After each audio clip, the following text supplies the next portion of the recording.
Les capitales européennes n'avaient rien vu venir. Alors que Bruxelles et Paris se pavanaient encore dans leur certitude, une nouvelle alliance surgissait sous leurs yeux et pulvérisait leur façade d'unité. Une alliance impardonnable, explosive, menée par ceux que les élites appellent avec mépris les perturbateurs, mais que des millions de citoyens considèrent déjà comme les seuls capables de dire la vérité. Viktor Orban et Giorgia Meloni, deux noms qui, en quelques jours seulement, ont transformé le décor politique européen en champ de ruines, deux dirigeants qui n'ont plus peur de claquer la porte au visage de l'Union européenne et de déchirer l'illusion sacrée d'une solidarité infaillible envers l'Ukraine.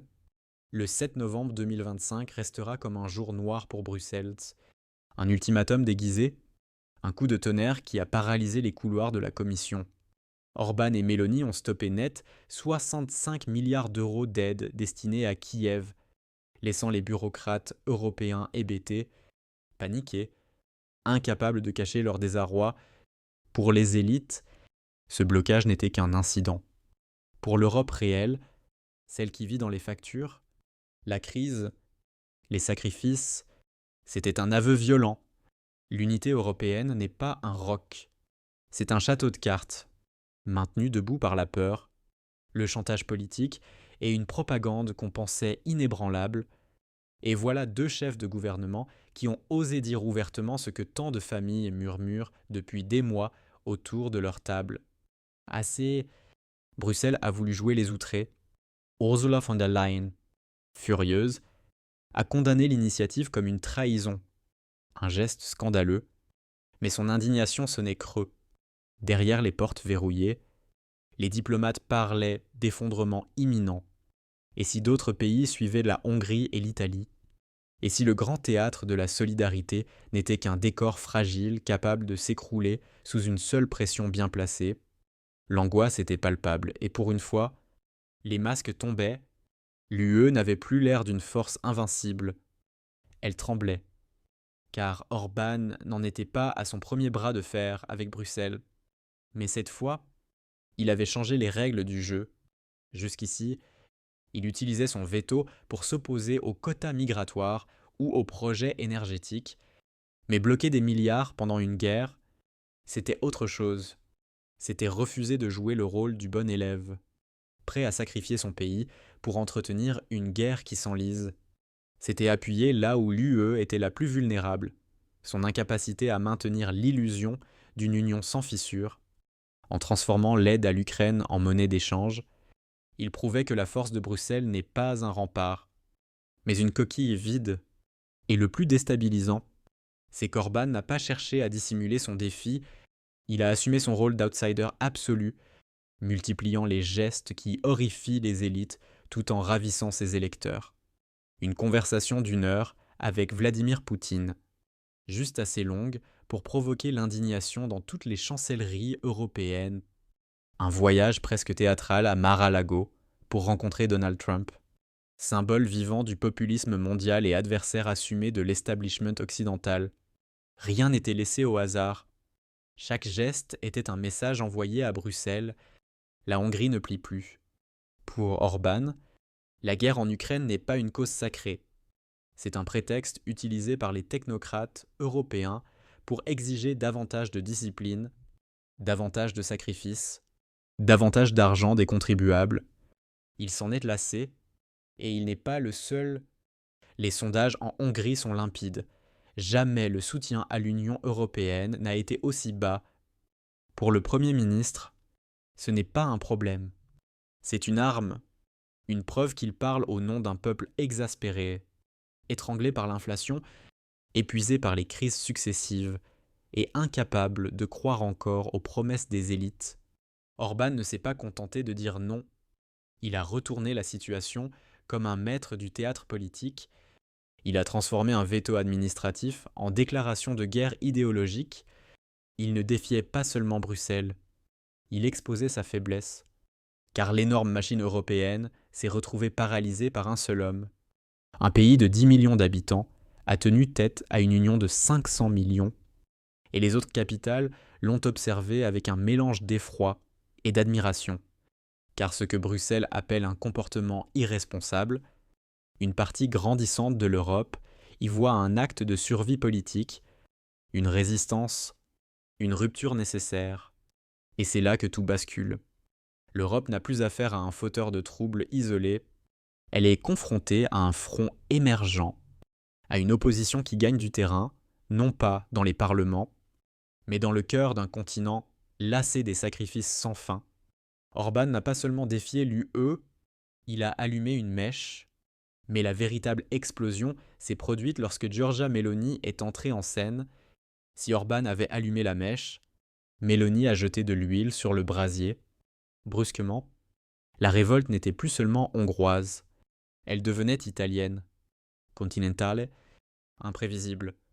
Une alliance improbable, presque impensable pour les élites européennes, prenait forme Rome et Budapest, deux capitales que l'UE croyait pouvoir tenir dans son ombre, se dressaient désormais côte à côte comme les deux piliers d'une contre-offensive politique qui secouait l'Europe entière.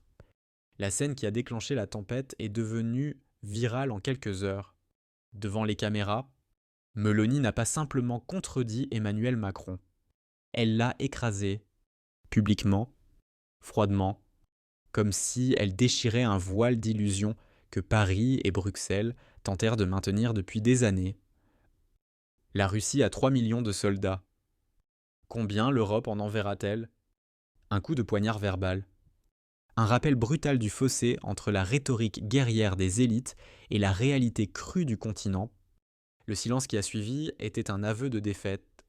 Macron, champion autoproclamé de la stratégie européenne, venait d'être renvoyé à sa propre impuissance. Sur les réseaux, la vidéo a explosé. 10 millions de vues en quelques heures. Des vagues de commentaires.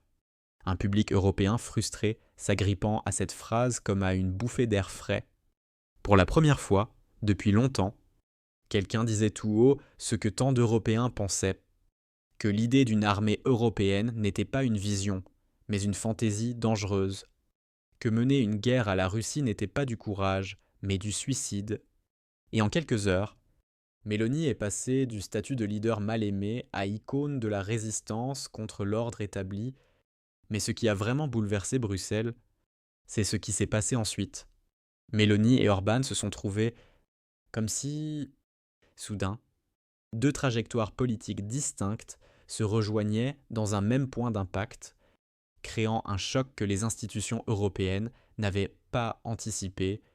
Une Italie, membre fondateur et contributeur net, basculant aux côtés d'une Hongrie longtemps marginalisée. Pour Bruxelles, c'était une hérésie. Pour Paris et Berlin, c'était un cauchemar. Pour le reste de l'Europe, on signale, car l'Italie n'est pas un petit État périphérique. Son poids démographique, économique, politique est colossal. Quand un pays comme celui-là commence à dire non, à refuser de payer pour une guerre interminable, à rejeter les ambitions géopolitiques de ses voisins, alors tout vacille. Meloni l'a dit sans trembler. L'Italie ne subventionnera plus les rêves stratégiques de Paris et Berlin. Pas alors que les prix explosent, que les salaires stagnent, que les familles suffoquent sous le poids d'une inflation historique. Et écho étonnant, le message d'Orban complétait parfaitement celui de Meloni. Là où l'italienne dénonçait les illusions militaires, le hongrois martelait l'idée de souveraineté. La Hongrie ne sacrifierait jamais ses enfants dans une guerre étrangère. Deux narratifs différents. Mais une seule direction, refuser que l'Europe soit entraînée dans un conflit qu'elle n'a pas les moyens ni la volonté de mener ensemble. Il formait ce que les analystes commencent à appeler l'axe Rome-Budapest. Un duo improbable, mais redoutable. Et Bruxelles, pour la première fois depuis des décennies, ne savait plus comment répondre. La Commission européenne a proposé 50 milliards d'euros supplémentaires pour tenter de ressouder l'unité, un geste paniqué, presque désespéré, mais l'Axe a répondu par un second veto, encore plus brutal, plus humiliant, un claquement de porte qui a résonné jusqu'aux plus hauts étages du Berlaymont. C'était inédit, deux États membres centraux, refusant en bloc la ligne imposée par Paris, Berlin et la Commission. Deux États affirmant ouvertement que l'unité européenne n'est plus un dogme, mais une option, et peut-être une option dépassée. Melanie, surtout, a su transformer cette rébellion en langage humain, pas de jargon, pas de discours abstraits, juste des vérités simples. L'Europe n'a ni les hommes, ni l'argent, ni le soutien populaire pour affronter la Russie. Les familles européennes n'ont pas besoin de grandes théories géopolitiques. Elles ont besoin d'une facture d'électricité qui cesse d'augmenter. Elles ont besoin d'un avenir qui ne soit pas avalé par l'ombre d'une guerre. Et partout en Europe, les foules ont commencé à réagir. À Berlin, à Vienne, à Rome, les rues se remplissaient de protestataires brandissant des pancartes exigeant la fin de l'escalade. À Paris, même le doute s'installait. Combien de temps encore les dirigeants pourront-ils ignorer la colère d'un continent épuisé? Ce n'était plus seulement une crise politique, c'était un réveil brutal. Orban et Meloni n'avaient pas seulement défié l'UE, ils avaient réveillé l'Europe, mis à nu sa fragilité, exposé son malaise. Et surtout, révélé quelque chose que peu osaient dire, l'ordre européen, tel qu'on le connaît, pourrait être en train de s'effondrer, sous les applaudissements d'une partie de sa population.